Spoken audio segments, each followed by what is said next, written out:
Jwala Devi temple mystery. వందల సంవత్సరాలుగా ఈ టెంపుల్లో జ్యోతి వెలుగుతూనే ఉంది. నమ్మబుద్ధి కావట్లేదా?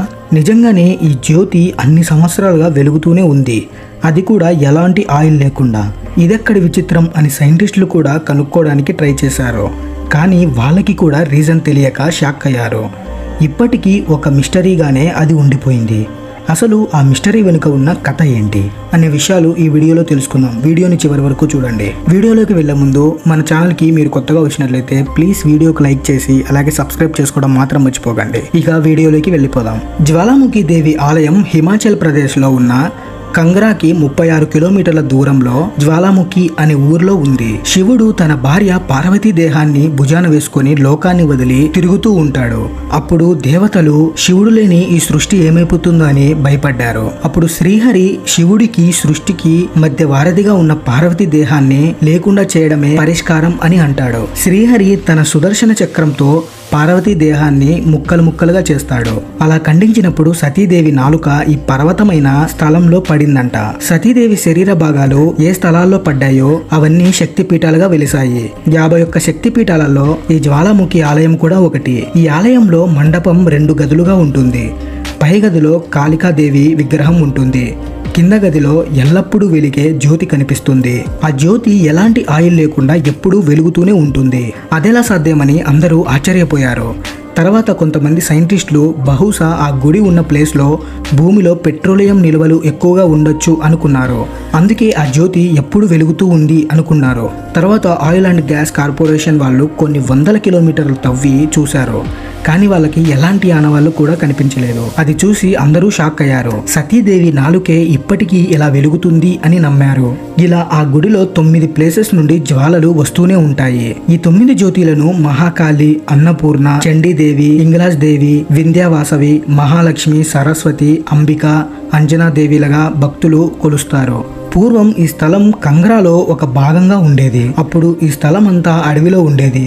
ఒకరోజు ఒకతను దారి తప్పి ఆ అడవిలోకి వచ్చేశాడు. చుట్టూ చీకటిగా ఉంది. అంతలో అతనికి వెలుగు కనిపిస్తుంది. ఇంత చీకట్లో ఏంటి ఆ వెలుగు అని ఆ వెలుగు వస్తున్న వైపు వెళ్ళాడు. 9 అఖండ జ్యోతులు వెలుగుతూ ఉంటాయి, అది కూడా ఆయిల్ లేకుండా. అది చూసి అతను ఆశ్చర్యపోయాడు. ఇదంతా ఆ దైవమే అని దైవం పేరు జపిస్తూ అక్కడ నుండి వెళ్ళిపోయాడు. మరుసటి రోజు అతను వెళ్ళి కంగరాని పరిపాలిస్తున్న రాజుకి ఈ విషయమంతా చెప్పాడు. రాజు వచ్చి వెలుగుతున్న జ్యోతిని చూసి ఆ దైవాన్ని నమస్కరించాడు. ఆ రాత్రి ఆదిశక్తి ఆ రాజు కళ్ళేకు వచ్చి ఆ మంటలు తన రూపమే అని అన్నారు. వాటికి ఆలయం కట్టమని చెప్పారు. దాంతో ఆ రాజు వెంటనే ఆనందపడి ఆలయంని అందంగా కట్టించాడు. కొంతమంది దేవుణ్ణి నమ్మని రాజులు ఈ జ్యోతి మిస్టరీని తెలుసుకుందామని ట్రై చేశారు, కానీ వాళ్ళ వల్ల అవ్వలేదు. అందులో మొఘల్ సుల్తాన్ అక్బర్ ఒకడు. ఒకసారి ధ్యాను అనే భక్తుడు 100 మంది యాత్రికులతో కలిసి జ్వాలాముఖి దేవి దర్శనం కోసం బయలుదేరారు. జనాల గుంపుని చూసి అక్బర్ వాళ్ళ సైన్యాన్ని పంపి వాళ్ళని ఆపి గుంపులో శత్రువులు ఉన్నారేమో అని చూశారు. వాళ్ళని చూస్తే ఏదో తేడాగా ఉందని ధ్యానుని తీసుకెళ్లి అక్బర్ ముందు నిల్చోపెట్టారు. అప్పుడు అక్బర్ ధ్యానుని ఇంతమందిని ఎక్కడికి తీసుకెళ్తున్నావు అని అడిగాడు. ధ్యాను, ప్రభు, నేను జ్వాలాదేవి ఆలయానికి అమ్మవారు దేవి దర్శనానికి వెళ్తున్నాను అని అన్నాడు. వాళ్ళు కూడా అమ్మవారు భక్తులే అని అన్నాడు. నేను హిందూ దేవుల్లో చాలా పేర్లు విన్నా, కానీ ఈ జ్వాలాముఖి ఎవరు అని అడిగారు అక్బర్. అప్పుడు అతను, ప్రభు, ఆ స్థలంలో ఎలాంటి ఆయిల్ లేకుండా జ్యోతులు వెలుగుతున్నాయి. దేవి ఆ రాజు కళ్ళేకి వచ్చి చెప్పింది అని చెప్పాడు. ప్రభు, ఆ స్థలంలో ఎలాంటి ఆయిల్ లేకుండా జ్యోతులు వెలుగుతూనే ఉన్నాయి అని చెప్పాడు. ఆ గుడికి వెళ్లి మనసులో ఏం కోరుకున్నా వెంటనే జరుగుతుంది అని అన్నాడు. ఆ 9 జ్యోతిలను దర్శించుకుంటే 9 అమ్మవారులని దర్శించుకున్నట్టే అని అన్నాడు. మీ అమ్మవారు నిజంగా అంత మహిమ గలవారు అయితే ఇప్పుడే నీ గుర్రం తలని నరికేస్తా. మీ అమ్మవారిని మళ్ళీ ఆ గుర్రంని బతికించమని అడుగు అని అన్నాడు. దానికి ధ్యాను సరే అన్నాడు, కానీ గుర్రాన్ని తగలపెట్టకండి అని అన్నాడు. వెంటనే నమ్మకం చూసి అక్బర్ నవ్వుకున్నాడు. ధ్యాను వెళ్ళాక అక్బర్ ఆ గుర్రం తల నరికేశాడు. ధ్యాను ఏం తినకుండా ఆ గుడిలో దీక్ష ప్రారంభించాడు. ఆ గుర్రాన్ని మళ్ళీ బతికించి నీ అస్తిత్వాన్ని నువ్వే నిరూపించుకో తల్లి అని ప్రార్థించాడు. ధ్యాను భక్తిని మెచ్చుకొని తల్లి ఆ గుర్రాన్ని బతికించింది. అర్ధరాత్రి గుర్రం అరుపు విని అందరూ ఉలిక్కిపడి లేచారు.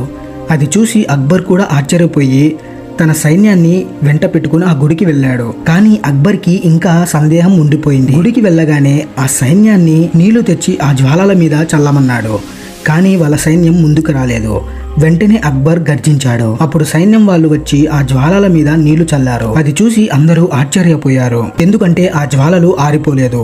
అప్పుడు అక్బర్ కి జ్వాలాముఖి అమ్మవారు మహిమ అర్థమైంది. తన తప్పును తెలుసుకుని తప్పైందని అమ్మవారిని అక్బర్ క్షమించమన్నాడు. తర్వాత అమ్మవారికి 50 కేజీల బంగారం కానుకగా ఇచ్చాడు. అలాగే అక్కడ కొలువైన శివుడిని ఉన్నత భైరవుడిగా కొలుస్తారు. జ్వాలాముఖి గుడిలో 2 నుంచి 10 సంవత్సరాలు వయసు గల అమ్మాయిలను దేవి స్వరూపంగా తలిచి పూజలు చేస్తారు. కన్యలను పూజించడం వల్ల దరిద్రాలు బాధలు పోతాయని భక్తుల నమ్మకం. ఈ ఆలయంలో అమ్మవారికి రోజు 5 సార్లు హారతి ఇస్తారు. ఈ ఆలయంలో అమ్మవారిని దర్శనం చేసుకుని తర్వాత పెళ్లి కాని కన్యలకు భోజనం పెడితే మనం ఏం కోరుకుంటే అది జరుగుతుంది అని అక్కడ నమ్మకం. ఇప్పుడు ఆ గుడిని ఇంకా అందంగా మాడిఫై చేశారు. అందరూ ఎప్పుడు అనే మాట, ఒక్కసారైనా మొత్తం జీవితంలో తప్పకుండా ఈ ఆలయాన్ని దర్శించుకోవాలని, ఎందుకంటే అంత మహిమ గల ఆలయం ఇది. That's it guys. ఈ వీడియో మీకు ఎలా అనిపించిందో కింద కామెంట్ అయితే చేయండి. వీడియో నచ్చితే ప్లీజ్ వీడియోకి లైక్ చేసి మీ ఫ్రెండ్స్కి షేర్ చేసి సబ్స్క్రైబ్ చేసుకోవడం మాత్రం మర్చిపోకండి.